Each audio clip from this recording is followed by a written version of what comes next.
오늘은 지난주에 말씀드렸던 것처럼 지난주 설교 가운데 못했던 설교를 해야 되는데 굉장히 중요한 부분인데 못했던 부분, 그리고 지난주에 히브리서 9장을 공부를 했는데 꼭 다뤄야 되는데 안 다뤘던 부분, 그리고 이거는 이제 에스겔서 12번째 단락인데, 에스겔서 12번째 단락이 어떻게 흘러가고 있는지 이거를 말씀드리는 것이 설교를 듣는데 좀 더 도움이 될까? 그래서 오늘 아침에 위에 두 개를 하고 놓을까 아니면 밑에 것까지 할까 생각하다가 일단 놓을 때는 놀더라도 해보자 이런 생각을 했습니다.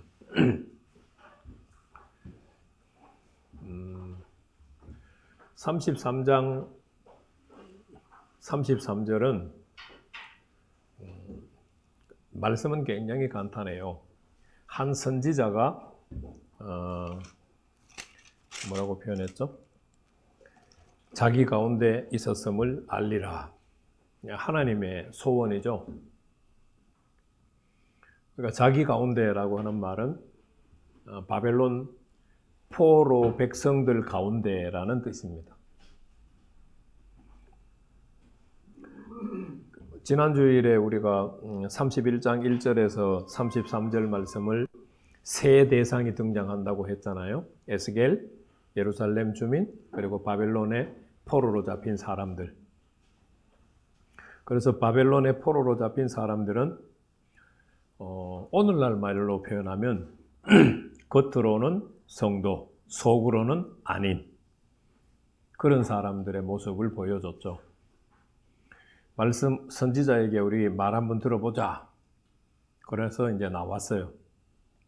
그런데 그들이 어떤 마음으로 나온다고 하나님이 말씀을 하셨냐면은 하나님 백성인 것처럼 하고 나와서 말씀을 들어요. 그렇지만 말씀을 전혀 실천하지 않아요. 그게 이제 어떻게 보면은 신약 성경의 마태복음 7장하고도 연결되는 부분이라고 할 수 있겠죠. 한국 교회의 기독교 교육은 어떻게 보면은 전혀 방향성을 잘못 잡았다고 할 수 있어요. 사실 설교가 매주 바뀌면은 일단 저는 안 된다고 생각해요. 어떻게 설교를 해야 되느냐면 한 주제를 가지고 6개월 정도 설교를 하고 6개월 정도 그 말씀대로 실천하는 삶을 성도들에게 살도록 해야 돼요. 그래야 마태복음 7장의 실수를 우리가 안 범하는 거예요. 모래 위에 지은 집, 반석 위에 지은 집, 차이는 간단해요. 듣는 거는 똑같아요. 그런데 반석 위에 지은 집은 듣고 지키는 거고 모래 위에 지은 집은 듣고 안 지키는 거예요. 그러나 오늘 한국 교회의 현실을 보면 듣기는 하는데 지키는 건 없어요. 그러니까 마태복음 7장에 예수님이 하신 말씀에 가장 큰 폐단이 지금 한국 교회에 그대로 들어와 있는 거죠. 그러니까 귀는 엄청나게 커져 있어요. 예를 하나 들면 제가 이제 두란노 서원에 근무를 할 때 제 직속 상관이 이제 방성기 목사님이셨는데요. 방성기 목사님이 인도에 선교 여행을 이제 2주 갔다 오시기로 하셨어요. 그러면서 이제 방성기 목사님이 기독교 햇불 선교원에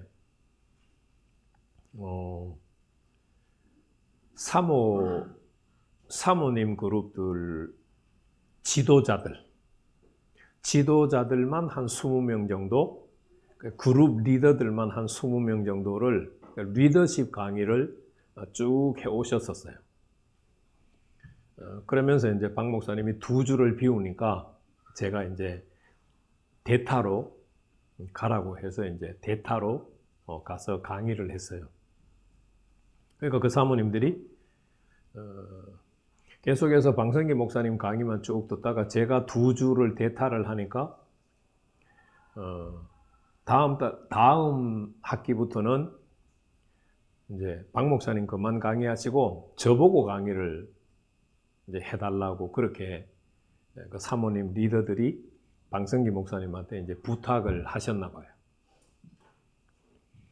그래서 이제 박 목사님이 이제 내 후임으로 정 목사님을 원하더라 사모님들이. 그래서 저보고 하겠냐고 이제 물어서 이제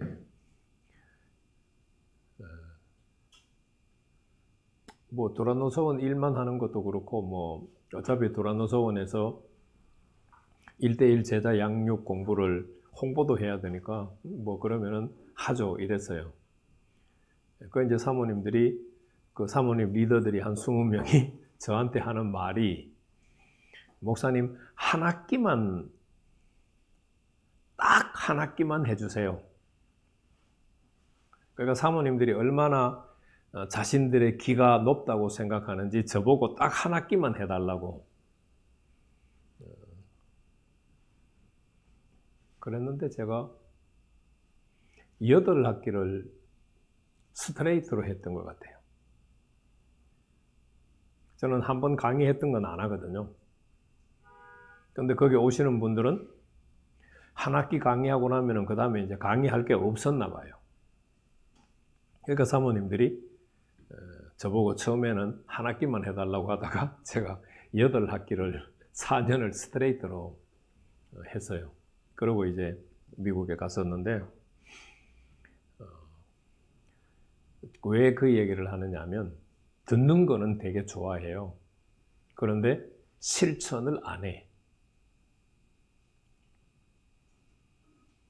그래서 싱가포르에 가면 Disciple 트레이닝 센터가 있는데 거기에 우리나라에서 누가 맨 처음 공부하러 갔었냐면은 김세윤 박사님이 우리나라에서 제1호로 공부를 하러 갔던 장소예요. 김세윤 박사님은 UBF 출신이에요. UBF 목자로서 이제 선교사로 파송을 가면서 싱가포르에 있는 디사이플 트레이닝 센터에 가서 이제 훈련을 받았어요. 그거 가서 훈련을 받고는 김세윤 박사님이 UBF에 자기 거기서 훈련을 좀 더 받겠다고 이제 요청을 했는데 UBF에서 허락을 안 했어요. 그러니까 김세윤 박사님이 UBF를 떠났어요.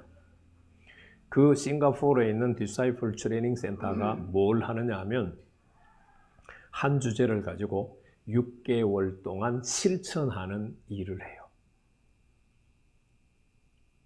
그래서 한 집에 4가정이 살아요. 4가정이 사는데 4가정이 아무도 못 오게 서로를 돕고 서로가 서로에게 삶을 실천하는 연습을 하는 거예요. 그래서 6개월 후에 평가는 누가 하느냐 하면은 각 가정이 다른 가정을 평가하는 거예요. 그 주제를 정말 잘 실천하면서 살았는지, 그렇죠. 가정이 가정을 평가를 하는 거예요. 그래서 이제 김세윤 박사님이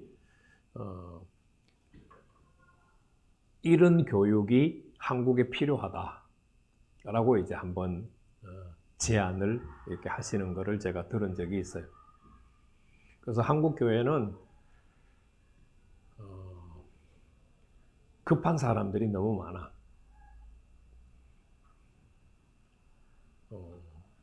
그리고 이제 목사님이 한 주제만 가지고 계속 같은 주제 설교를 하면 연구하기 싫으신가 보다.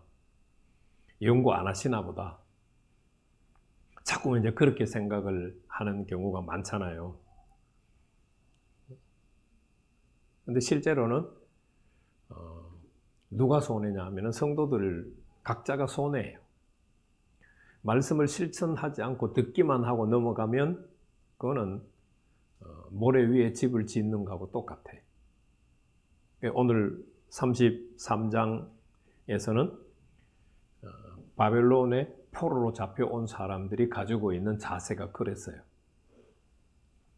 하나님의 백성인 것처럼 하고 들어요. 그런데 실천은 안 해. 그러니까 듣는 것과 삶이 일치가 안 되는 거예요.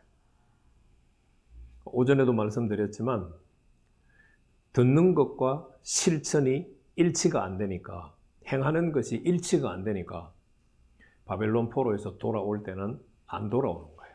누가 제일 먼저 돌아오자 해야 되겠어요? 제사장들이 제일 먼저 돌아오자 해야 돼요. 왜? 선지자는 이미 없잖아요. 선지자는 없는 상태에서 사실은 이제 에스겔 선지자가 선지자 노릇을 하는 거거든요.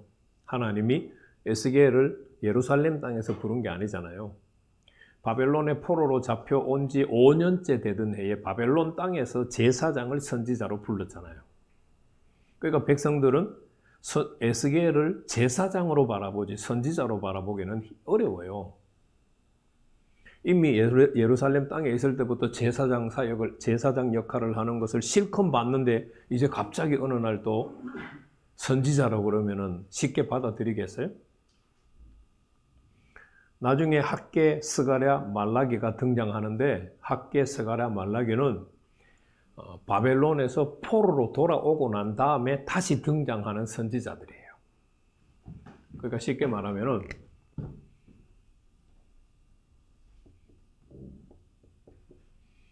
70년 동안은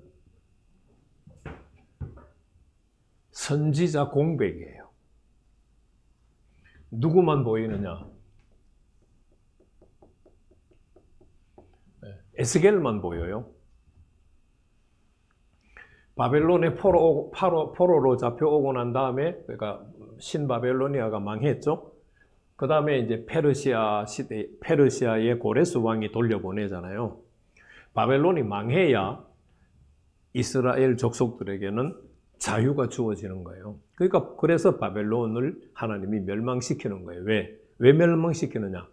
이스라엘 족속들을 돌려보내시려고 멸망시키는 거예요. 그리고 이제 학개, 스가랴, 말라기는 포로 시대, 페르시아, 포로 시대가 아니라 페르시아, 포로에서 돌아오고 난 다음에 하나님이 세우시는 선지자들이에요.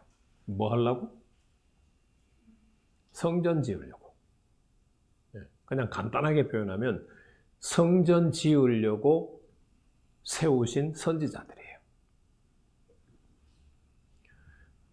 지금 33장 33절은 70년 바벨론 포로 생활에 선지자가 있느냐 없느냐 라는 것을 지금 말씀하고 계시는 거예요.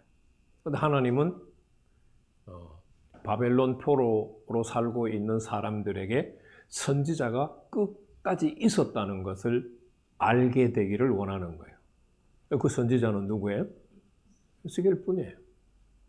다른 선지자는 없어요.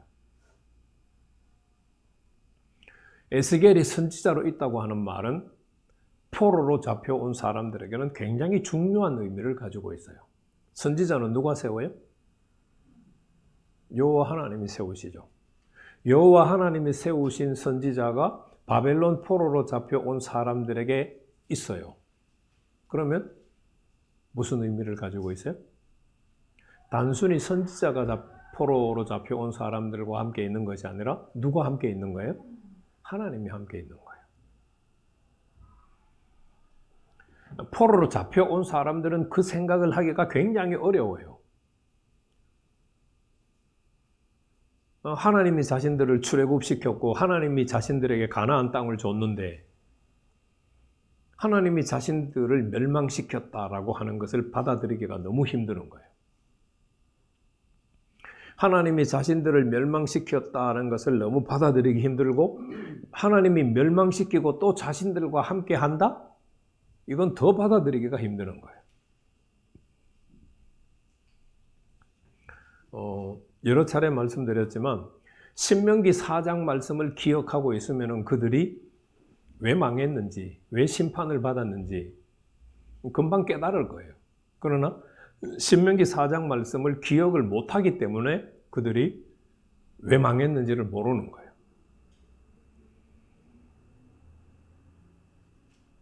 그래서 하나님께서 바벨론 포로로 잡혀온 자들에게 너희들이 심판을 받았다. 하나님이 우리와 함께 하지 않는다고 생각하지 말고 내가 선지자를 세웠다는 사실을 너희가 알아라. 그 말은 곧 내가 포로된 너희들과 함께 있다고 하는 사실을 알라고 하는 거예요. 선지자가 있다는 것은 하나님이 함께 하신다라고 하는 뜻과 같아요. 그래서 지난주에 말씀드렸지만 에스겔서 11장에서 하나님이 이미 그 이야기를 하셨어요. 예루살렘 주민들이 와 이거 이 땅 우리 거다 이러니까 하나님께서 아니 그 땅 우리 거 아니야. 에스겔서 11장 15절 이하 15절 16절 17절 보시면 아니 그 땅 너희들 거 아니야. 내가 바벨론의 포로로 잡혀 가져온 자들에게 성소가 되고 그들에게 이 땅 줄 거야. 하나님이 근데 이제 이스라엘 백성들에게는 바벨론 포로로 잡혀간 자들에게는 뭐가 있어야 돼요? 성막이 있든지 성전이 있든지 해야 되잖아요. 그러나 바벨론 땅에 성전 지을 수는 없잖아요. 포로로 잡혀와가지고 어떻게 성전 짓겠어요? 바벨론이 섬기던 신을 섬겨야지. 그런데 성전이 없는데 하나님이 성소가 되어서 함께 해주신다. 이거를 이제 받아들이기 힘든 거예요. 그렇지만 이제 하나님께서 바벨론 포로로 잡혀온 백성들에게 꼭 그들이 깨닫기를 원하시는 것이 선지자가 함께 있기를 삼지자가 있었다는 것을 통해서 하나님이 그들과 함께 하신다는 것을 깨닫기를 원하셨다는 거예요. 이게 이제 33장 33절 지난주일에 시간 딱 보고 빼먹 안 했던 설교고요. 그 다음 지난주 강의에 히브리서 9장 12절 전체적인 것을 했지만 히브리서 9장 12절은 다시 다뤄야 돼요. 왜 다시 다뤄야 되느냐? 히브리서 9장 12절하고 히브리서 10장 17절 말씀은 한 번 구원은 영원한 구원이다 라고 주장하는 사람들의 근본 텍스트예요. 한 번 구원은 영원한 구원이다 라고 하는 것을 주장하는 사람들이 반드시 성경 근거로 드는 성경이 히브리서 9장 12절과 히브리서 10장 17절이에요.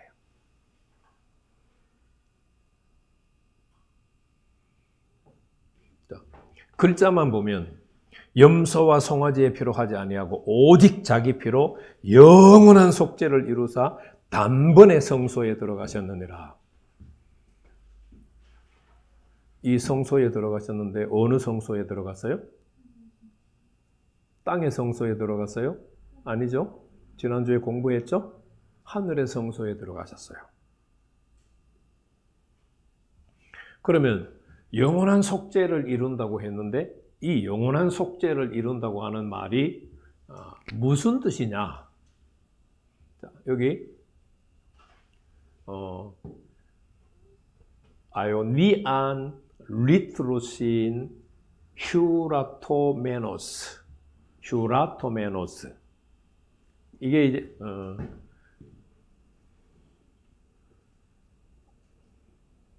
아이오니안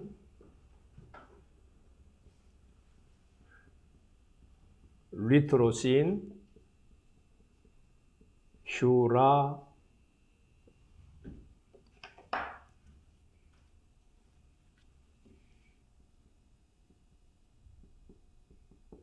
토메노스 한글말로 음력을 달면 아이오니안 리트로신 휴라토메노스라고 하는 단어가 영원한 속죄를 이룬다라고 하는 단어예요. 아이오니오는 영원한이라고 하는 말이고, 리트로시는 리트로라고 해서 구속이라고 하는 단어예요.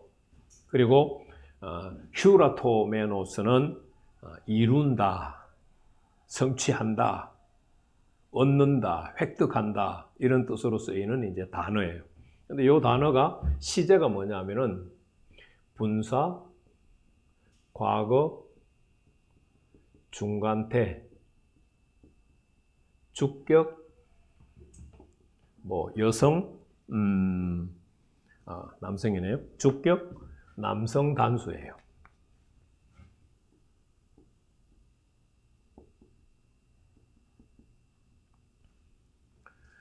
자, 분사, 과거, 중간태. 이 중간태라고 하는 말은 수동태 구문으로 쓰여졌지만 능동태로 해석한다 이런 의미를 가지고 있어요. 그렇게 이제 쉽게 받아들이면 되고요. 그러면 분사 과거라고 하는 말이 무슨 의미냐? 이거는 나중에 지우겠습니다. 분사 과거라고 하는 말은 동작이 과거에 일어났다. 그런데 동작이 과거에 일어났는데 동작이 과거에 일어난 동작이 지금 또 계속되고 있느냐, 계속되고 있지 않느냐. 그거를 이제 구문 속에서 판단을 해야 되는 거예요. 그런데 영원한 속죄를 이루셨기 때문에 한 번 구원은 영원한 구원이라고 주장하시는 분들은 이거를 과거 완료로 해석을 해요. 영원한 속죄를 이루셨다라고를 과거 완료로 해석을 해서 주님이 이루어 놓은 것은 과거의 행위로 끝났다. 근데 실제로 헬라어 구문은 과거 완료가 아니에요. 분사 과거 중간태예요. 그래서 분사 과거 중간태에는 무슨 의미냐? 동작이 과거에 일어났는데 지금 또 계속되고 있다라는 의미예요. 지금도 계속되고 있다. 그래서 YLT 영어 성경을 제가 적어놨는데 age during redemption having obtained. 자, 영원한 구속을 뭐 하고 있다? having obtained. 차라리 그냥 have 플러스 pp 그러면은 이 과거 완료예요. 완료 시제로 해석을 할 수 있는데 이 have가 아니고 having이에요.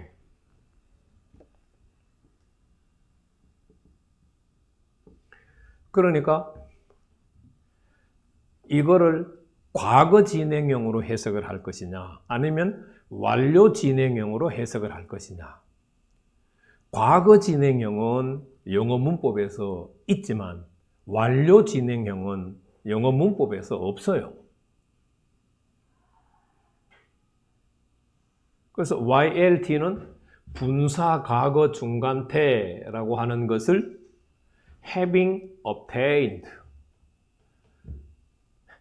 획득하고 있다. 획득해서 가지는 것이 그 동작이 계속되고 있다. 라는 의미로 번역을 했어요. 이거는 예수님이 이루셨고 이루신 것을 예수님이 지속되도록 붙잡고 계신다는 뜻이에요. 예수님이 이루셨다고 내 것이냐? 아니에요. 내 것이 될 수도 있고 안 될 수도 있어요. 예수님이 이루신 것이 내 것이 되려면은 나는 뭐 하고 있어야 돼요? 믿고 있어야 돼요. 한 번 구원은 영원 구원이다라는 것이 시제로 결정되는 것이 아니라 믿음의 상태로 결정이 돼요. 믿음의 상태로. 그래서 제가 나중에 다시 한번 공부를 하겠지만 믿는다, 믿음, 피스티스라고 하는 동사 명사화되어 있는 피스티스 말고 피스튜오 동사는요, 믿는다라고 할 때는 대상이 있어요. 대상이 있는데 하나님, 그리고 예수 그리스도, 그리고 복음. 이 세 종류가 믿는다의 대상이에요. 이 하나님을 믿는다, 예수 그리스도를 믿는다, 복음을 믿는다고 할 때 이 믿는다는 전부가 분사 시제예요. 분사 현재 시제도 있고 분사 과거 시제도 있고.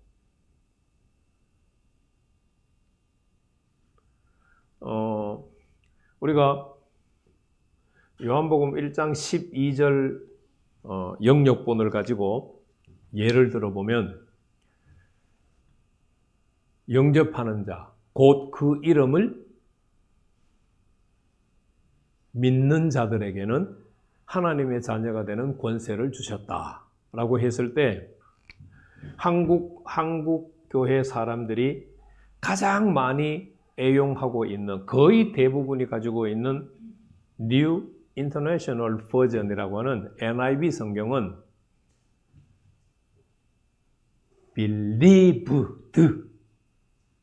believed라고 과거로 믿는다를 믿었다로 과거로 번역을 해놨어요. 그래서 한국 사람들은 그 NIV 성경을 보고 전부가 예수님을 영접해서 믿는 것은 단회적인 행위로 정의를 해놨어요. 그래서 제가 저 CCC 좋아하지만 CCC의 영접기도 무지하게 싫어해요. 거부해요. 예수님을 한번 영접하면 예수님이 우리 마음에 들어오신다?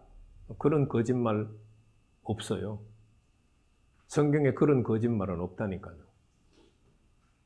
믿는다는 것이 단회로 끝날 수 없어요. 제가 나중에 이제 복음서에 믿는다는 표현부터 시작해서 서신서까지 믿는다라고 하는 것들이 어떻게 쓰여 있는지, 대상이 하나님, 예수 그리스도, 복음만 대상으로 해서 나중에 한번 구원론 강의가 지속되면은 이제 할 거예요. 거기 보시면은 한글로 표현을 했을 때 믿는다라고 하는 것은 진행형 시제예요. 믿고 있다예요. 믿고 있다. 동작이 과거에 시작됐든, 동작이 현재 시작됐든, 동작이 미래에 시작이 되든 전부가 믿는다는 것은 믿고 있다예요. 믿었다는 없어요.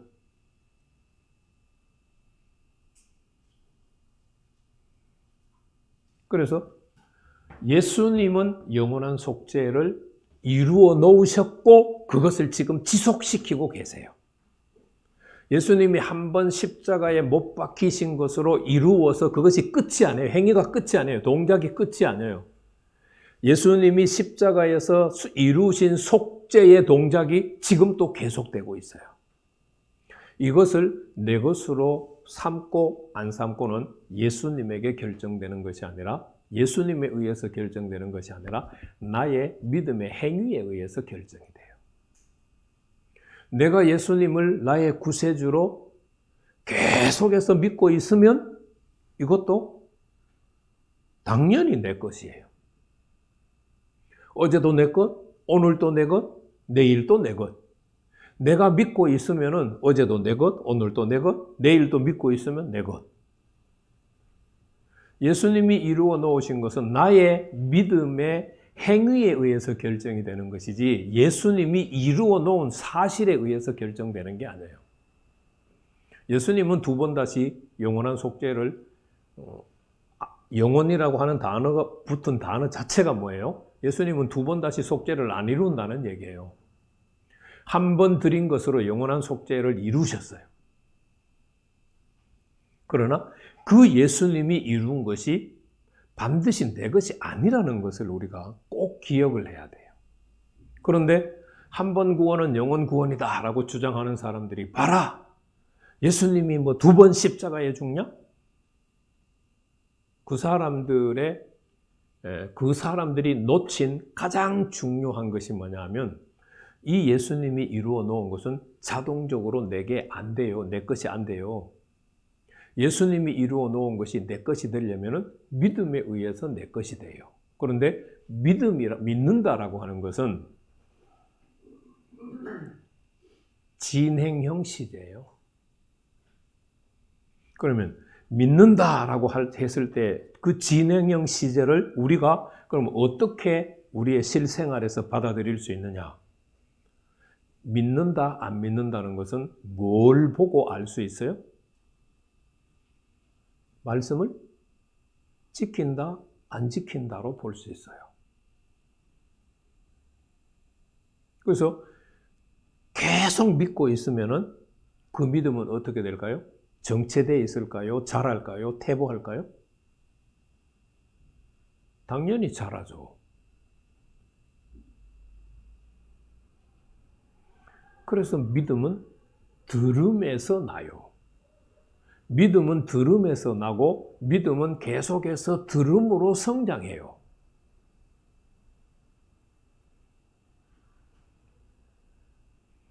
그래서 이 히브리서 9장 12절을 우리가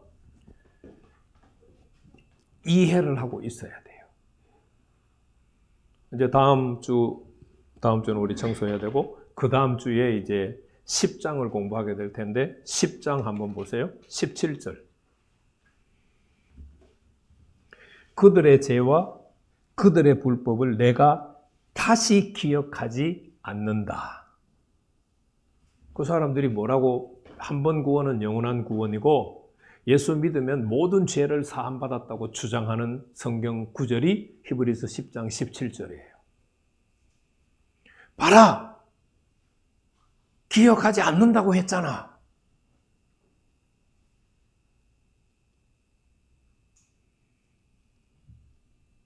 근데 우리 에스겔서 말씀 들을 때 이게 무슨 의미인지 제가 18장 메시지 할 때도 말씀을 드렸고 그 이후에도 한 번 더 말씀을 드렸었는데 기억나시죠? 자, 하나님께서 너 살리라 했어요. 그러면 그 사람에게 살리라고 하는 말이 영원히 적용이 돼요? 안 돼요? 하나님께서 어떤 사람 보고 너 죽어라고 했어요. 그럼 이게 영원히 적용돼요? 안 돼요? 안 돼요.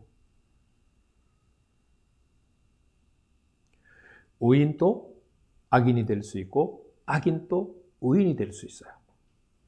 이 에스겔서의 말씀은 히브리서에 그대로 가요. 그대로.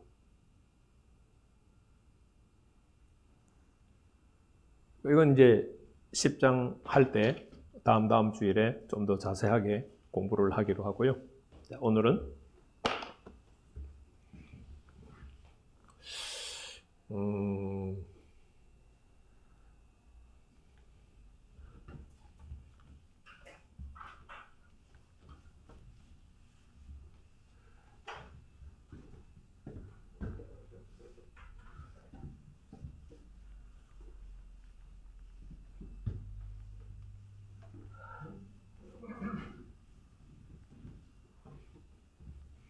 오늘 아침에 이제 일찍 일어나서 말씀을 묵상하다가 이거 33장 21절을 하기 전에 12번째 단락 전체적인 흐름이 어떻게 흘러가는지를 먼저 한 주간 이 설교 시간에 얘기하기는 굉장히 어렵기도 해요. 그거는 이제 작년부는 우리 공부가 있으니까 12번째 단락 공부하기 전에 12번째 단락의 내용이 어떻게 흘러가는지를 우리가 공부를 한다면 말씀을 듣는데 훨씬 도움이 되지 않을까? 그래서 이제 그냥 지나가려고 하다가 도움이 되는지 안 되는지를 한번 실험 삼아서 파악을 해보려고, 진단을 해보려고 지금 전체 흐름 강의를 하는 거예요. 이제 여러분들이 흐름 강의를 듣고 도움이 되는지 안 되는지를 한번 보세요. 근데 오늘 아침에 기도할 때는 이게 도움이 될 거라고 생각했는데 밥 먹으면서 강 목사님하고 이야기를 하다가 보니까 이게 도움이 안 되겠다 싶은 생각이 또 들더라고요. 왜? 다 잊어버릴 거니까. 그래도 혹시 기억할 수 있는 사람이 있다면 도움이 될 거라고 생각해요. 자, 오늘 우리가 어디까지 했어요? 여기까지 했어요.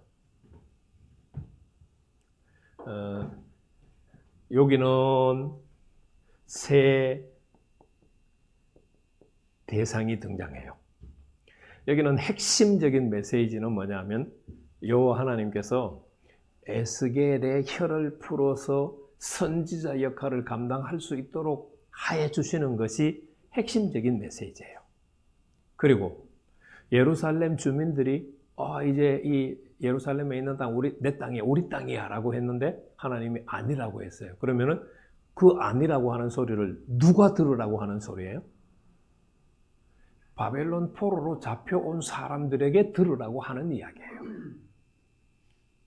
얘들아, 저 예루살렘 땅에 남아있는 사람들이 있잖아. 이제 예루살렘에 있는 땅 자기 땅이래. 그런데 자기 땅 아니야. 그럼 누구 땅을 하는 얘기예요? 바벨론 포로에 잡혀온 사람들의 땅이라는 이야기예요. 그 얘기하고 싶어서 예루살렘 주민들 이야기를 주장을 하나님이 가지고 들어온 거예요. 그랬는데 바벨론 포로로 잡혀온 사람들이 그 땅을 소유할 수 있겠어요? 없겠어요? 세 번째 대상으로 등장하는 바벨론 포로로 잡혀온 사람들이 선지자를 어떻게 대하고 말씀을 어떻게 들어요? 겉으로는 믿고 속으로는 안 믿어. 겉으로는 신자고 속으로는 불신자예요. 그러면 그들의 땅 되겠어요? 안 되겠어요? 안 되죠. 그래서 하나님이 목자 이야기를 하시는 거예요. 목자. 목자는 거짓 목자가 있고 선한 목자가 있어요.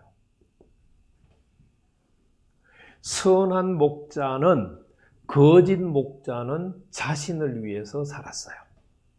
그런데 선한 목자는 하나님과 백성을 위해서 살아요. 선한 목자는 자기 배만 불렸고 자기 이익만 위해서 살았어요. 그러니까 백성들과 하나님과의 관계는 하나도 중요하지 않아요. 백성들을 다 쫓아냈고 다 흩어지게 만들었어요. 그런데 선한 목자는 자기 걸로 챙기는 게 하나도 없어요. 모든 백성들을 누구 앞에 서 있게 해요? 하나님 앞에 서 있게 해요. 하나님과 관계를 맺게 해요.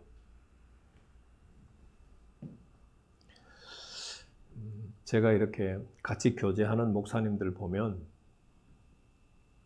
배우는데도 자기 혼자만 오고 영성 집회도 자기 혼자만 가고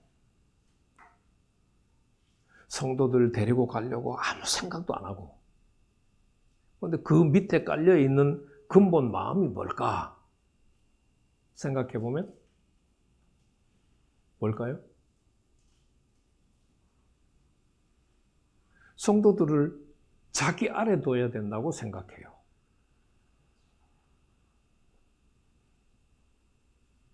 물론 이거 제 생각이 맞는지 안 맞는지는 모르겠는데 목사님들의 얘기를 들어보면 주로 그래요. 여러분들은 제가 목회하고 있지만 제 양이 아니에요. 하나님의 양이죠. 가끔씩 제가 제 양이라고 착각해서 문제지. 그래서 목회자는 성도들 한 사람 한 사람을 하나님 앞에 세워야 돼요. 그게 34장이 하고 싶은 메시지예요. 내가 세우는 목자, 내 종 다윗은 자기를 위해서 목회 안 해. 자기를 위해서 목자 노릇 안 해. 누구를 위해서요? 왕으로 살아가지만 뭘 목표로 살아요? 여호와가 하나님이야. 그 여호와 하나님께서 나와 함께해, 우리와 함께해. 그거 가르치려고 목회를 하는 거예요. 그게 34장 이야기예요. 자, 35장 1절에서 36장 15절까지는 두 가지 이야기가 공존해요.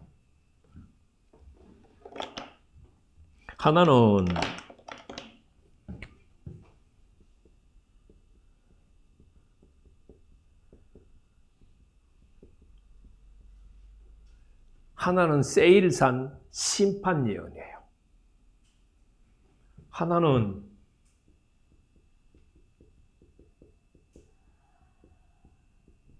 예루살렘 산 회복 이야기예요. 35장은 세일산 심판 예언이고 36장 1절부터 15절은 예루살렘 산 회복 이야기예요.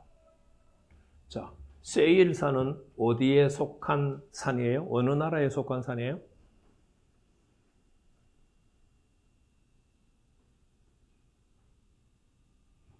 세일은 에돔에 속한 산이에요. 그럼 에돔에 대한 심판 선언이 있었어요? 없었어요? 몇 장에서 있었어요?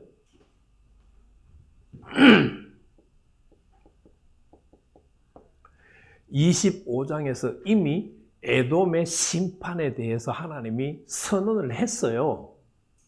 그런데 왜 다시 35장에 와서 25장의 에돔에 대해서 심판을 말씀하신 하나님이 왜 다시 35장에 와서 세일산 심판에 대해서 이야기를 할까요?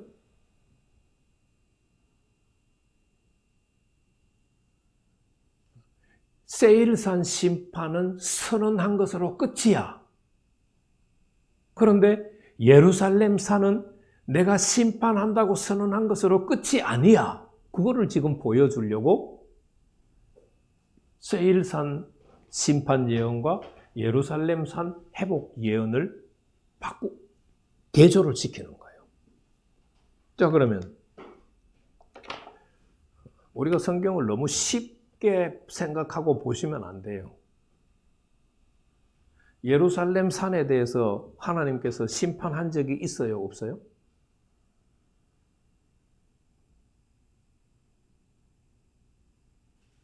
몇 장에서 예루살렘 산에 대해서 심판했어요?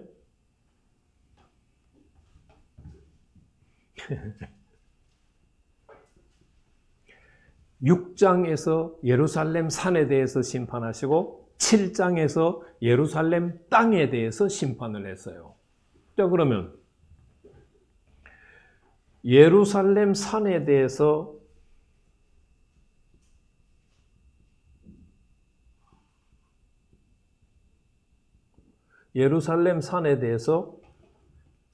심판을 선포하신 하나님께서 갑자기 여기 와가 36장에 들어가서는 왜 예루살렘 산 회복에 대해서 이야기를 또 해요? 그럼 하나님은 이랬다 저랬다 하는 하나님인가요? 자기 마음대로 심판 선언했다가 자기 마음대로 회복 선언했다가 그러시는 하나님이네요?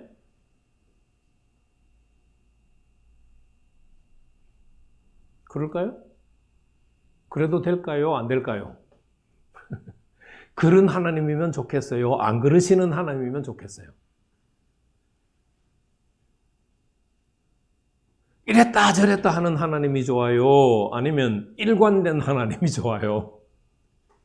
당연히 일관된 하나님이 좋죠.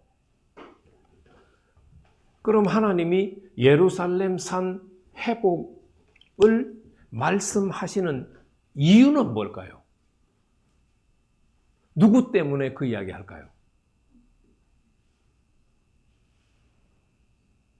70년 동안 예루살렘 땅이 황폐화된 채로 있어요. 누구를 위해서 70년 동안 황폐한 채로 있어요? 바벨론에 포로로 잡혀 있는 사람들을 위해서 황폐화된 상태로 있어요. 그러면 바벨론에서 바벨론 포로 생활을 마치고 돌아온 사람들이 돌아올 때 땅이 황폐화된 채로 있어야 되겠어요? 회복돼야 되겠어요? 당연히 회복돼야죠. 그래서 하나님께서 이스라엘 산 회복에 대해서 얘기하시는 거예요.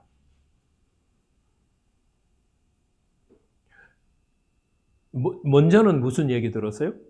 예루살렘 땅 산 전부 황폐화된 채로 있을 거를 들었잖아요. 지난주에. 그죠? 짐승들도 무서워가지고 안 올 만큼 황폐화된 채로 있어요. 그런 땅에 바벨론 포로에서 돌아와가 살 수 없다. 그러니까 하나님께서 바벨론 포로에서 해방시켜서 데리고 오는데 그런 땅으로 안 데리고 오겠다는 거예요. 회복된 땅으로 데리고 오겠다는 거예요. 그런데 하나님이 이미 6장에서 예루살렘 산 심판한다고 말씀하셨는데 그럼 이 말씀은 어떻게 돼요? 그냥 한번 해본 거네요? 그죠? 그래서 여러분들이 하나님이 선포하신 말씀을 바꾸실 때는 뭐를 생각하시면 되느냐 하면은 에스더서를 생각하시면 돼요. 에스더서의 아하수에로 왕이 하만의 간교한 괴계를 받아들여서 뭘 하라 했어요? 며칠 날에 모든 사람들은 무기를 들고 어떻게 해라? 유대인들을 죽여라 했어요. 그런데 모르드게가 에스더와 더불어서 이 간교한 계획을 아하수에로 왕에게 알게 했어요. 깨닫게 했어요. 그리고는 에스더가 뭐 했어요? 죽으면 죽으리라 하고, 이게 홀이에요.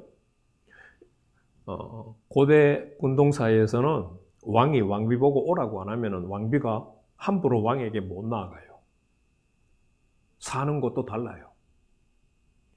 왕비가 왕이 오라 하지 않았는데 가면 그건 죽음밖에 안 남아요. 사는 방법은 딱 한 가지뿐이에요. 왕이 들고 있는 왕권을 내밀어서 내가 당신 왕비 안 죽이겠다라고 왕권을 내밀어야만 살아요. 그래서 이미 아하수에로 왕이 유다인들 다 죽여도 된다라고 선포했잖아요.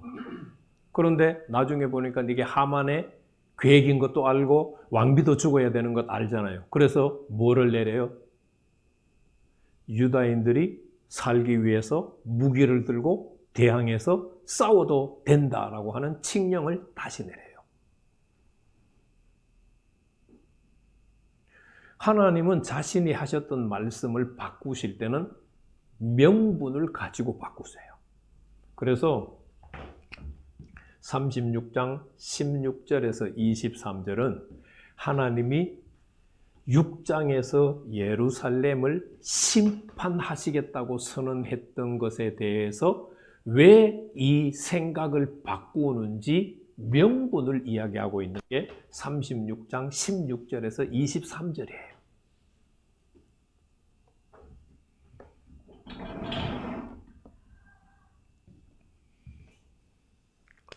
한마디로 딱 이야기하면요, 거룩한 내 이름을 위해서요.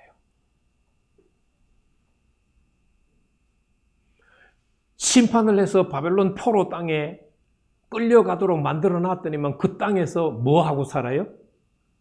여호와의 이름을 더럽히고 살고 있는 거예요. 그래서 여호와 하나님이 더 이상 자신의 이름을 더럽히지 않게 하려고 그들을 포로에서부터 자유케 해서 데리고 나오는 거예요. 그래서 하나님이 예루살렘 산 심판을 바꾸시는 이유가 자신의 이름 때문이에요. 그리고 36장 24절에서 38절은 에스겔서 전체에서 가장 중요한 장이에요. 가장 중요한 문단이에요.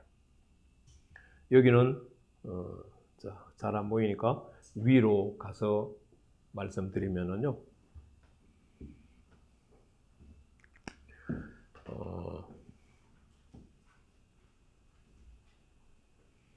할례는 어디에 해야 돼요? 하나님께서 아브라함에게 할례는 어디에 하라고 했어요? 육체에 하라고 했죠. 그죠? 신명기 10장 16절에 오면 하나님께서 할례를 모세가 어디에 하라고 그래요? 마음에 하라고 하죠. 그래서 실제로 마음에 할례를 하는 장면이 36장 24절에서 38절이에요.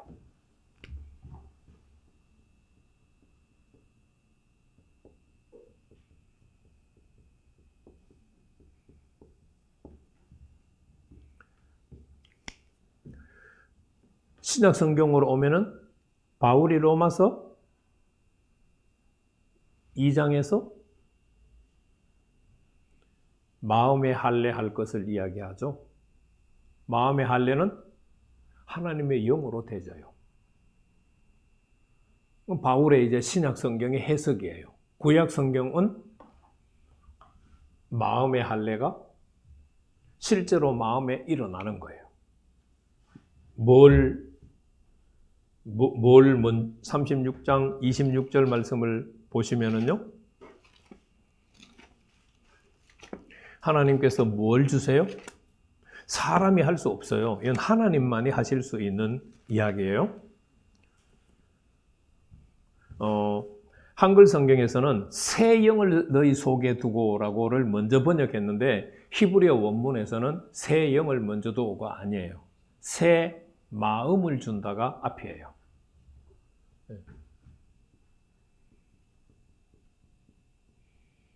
새 마음을 너희에게 주고 그 다음에 새 영을 너희 속에 둔다. 이렇게 하면은 이제 뭐가 바뀌어요? 히브리어 원문 그대로 말하면 돌 같은 마음이 살 같은 마음으로 바뀌어요. 돌 같은 마음이 살 같은 마음으로 바뀌어요. 이게 뭐냐 하면은 마음의 할례예요. 마음의 할례. 마음의 할례가 이루어지면 그 다음에 하나님께서 뭘 주세요? 이게 이제 36장 26절이면은 27절에서 내 영.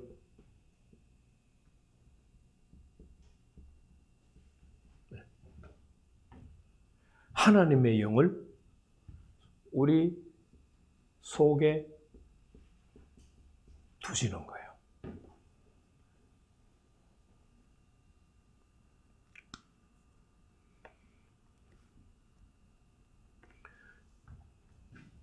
그래서 이거는 36장 24절에서 38절은 예루살렘으로 돌아올 사람들은 이 은혜를 받지 않으면 예루살렘으로 돌아올 수 없어요.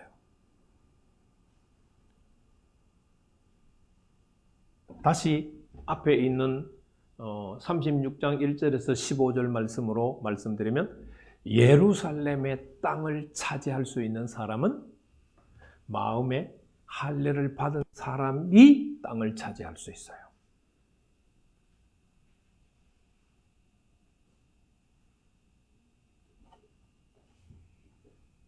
그 얘기를 36장 16절에서 38절까지 하고 있어요. 여기는 정리를 하면 돌아올 사람, 땅을 차지할 사람, 자격이에요, 자격. 이것을 받지 못한 사람은 못 돌아오고 땅을 차지 못해요. 이거는 신약 성경도 똑같아요.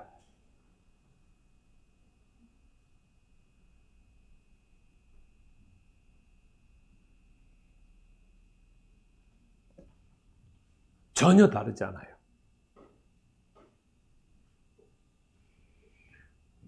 그리고 37장 1절에서 14절은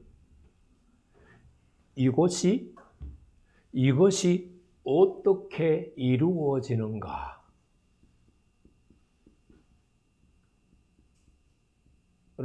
보여주는 거예요. 하나님의 영이 에스겔을 끌고 어디로 가요? 산 골짜기로 가요. 산 골짜기 가서 보니까 뭐가 있어요? 뼈들만 있어요. 뼈들은 누구예요? 포로로 잡혀온 멸망한 유대인들이에요. 그래서 그들에게 뭐가 돌아오라고 명령해요? 생기야 돌아오라고 명령해요. 그런데 생기야 돌아오라고 명령하기 전에 뭐부터 일어나요? 뼈와 뼈가 서로 붙어요. 뼈에 살이 붙어요. 심줄과 신경들이 갖춰져요. 그 갖춰진 상태에서 지금 이 장면은 뭘 지금 연상시켜주고 있어요? 창세기 2장 7절에서 흙으로 사람을 빚은 장면을 연상시켜줘요. 그리고 나서 에스겔 선지자가 뭐라고 명령해요? 생기야 돌아오라 그래요. 그래서 생기가 뼈들이 서로 붙고 살과 살이 찌고 신경이 세워진 거기에 생기가 돌아와서 산 사람이 돼요. 이게 36장 16절에서 38절 말씀이 실제로 일어나는 거예요. 자, 그러면 이 실제로 일어나는 것은 남유다 족속들에게만 일어날까요? 북이스라엘 족속들에게도 일어날까요?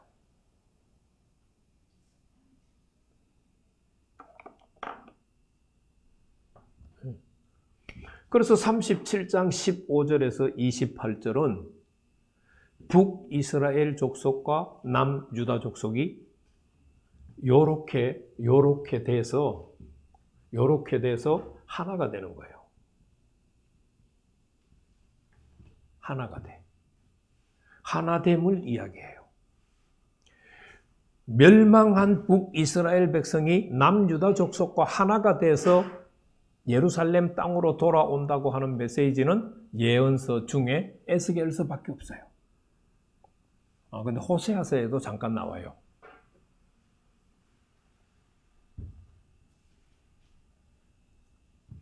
그리고 38장 1절에서 39장 29절은 우리가 그렇게 요한계시록 읽으면서 듣고 들었던 곡과 마곡이에요. 자, 마곡은 땅 이름이에요. 곡은 마곡 땅에 살고 있는 새 왕을 가리켜요.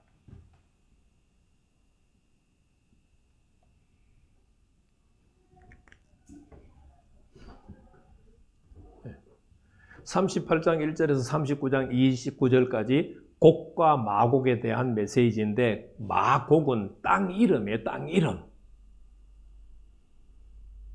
곡은 뭐라고요? 마곡 땅에 살고 있는 세 명의 왕을 곡이라고 해요. 하나님이 왜 12번째 단락 끝부분에 이 이야기를 할까요? 12번째 단락 끝부분에 이 이야기를 하는 것은 이제 13번째 단락과 연관성을 가지고 있어요. 13번째 단락은 뭐예요? 성전 회복이에요. 성전 회복과 하나님이 다시 성전에 돌아오시는 것이 40장부터 시작해서 44장까지 45장까지 기록된 말씀이에요. 그래서 설교할 때 40장에서 44장까지는 그냥 한 번에 설교할 거예요.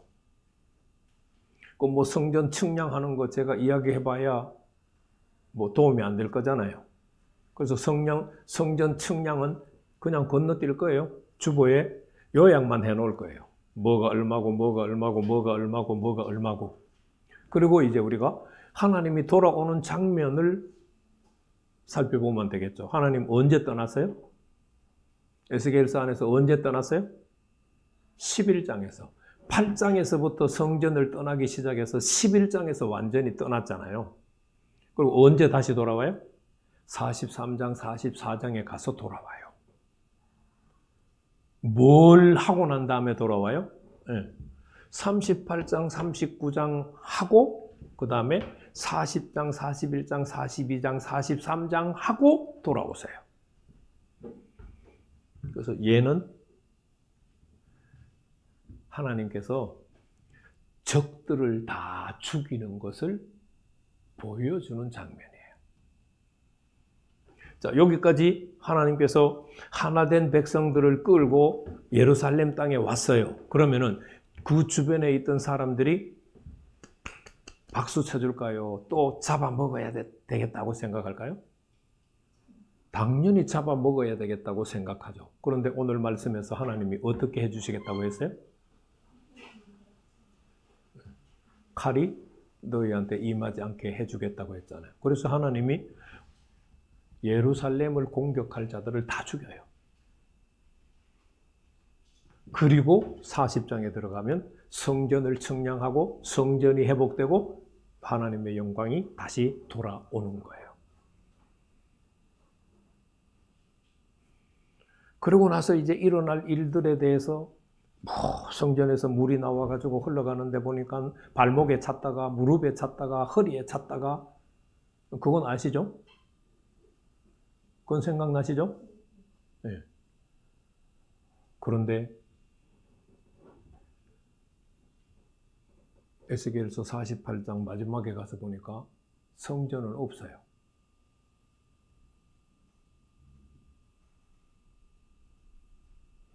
예루살렘 성전이라고 안 불러요. 여호와 쌈마만 계세요. 그게 이제 예루살렘, 그게 에스겔서 남은 부분의 끝까지예요.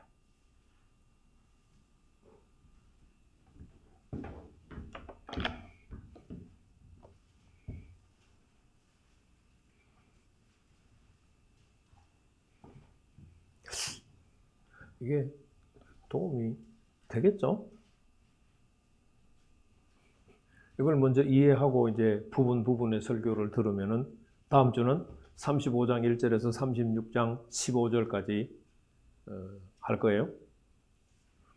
그 다음에 36장 16절에서 38절까지 할 거고 37장 1절부터는 28절까지는 한꺼번에 할 생각이에요. 두 개로 안 끊고. 그리고 38장, 39장까지 하나로 하고, 그러면 한 번, 두 번, 세 번, 네 번 하면은 이제 12번째 단락 끝나요. 그 다음에 이제 40장부터 44장까지 한 번, 45장부터 48장까지는 아직 몇 번 할지 안 정했어요. 그러면 이제 10번 안에 에스겔서 끝나요. 그 다음에 뭐 할까요?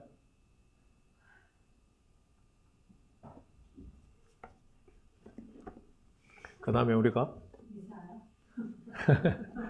그 다음에 우리가 오후에 공부하고 있는 구원론에 대해서 중요한 부분들을 설교를 할 생각이에요. 제가 늘 착각하고 있는 게 뭐냐면 공부를 한번 했으면 기억하고 있는 줄 알아요. 그런데 공부를 한번 한 것은 가르친 사람만 기억하는 거지 듣는 사람은 다 잊어버려, 거의 다. 그래서 청년들하고 어린아이들을 또 안 들었기 때문에 이제 조금 더 체계를 세워서 설교를 할 생각이에요.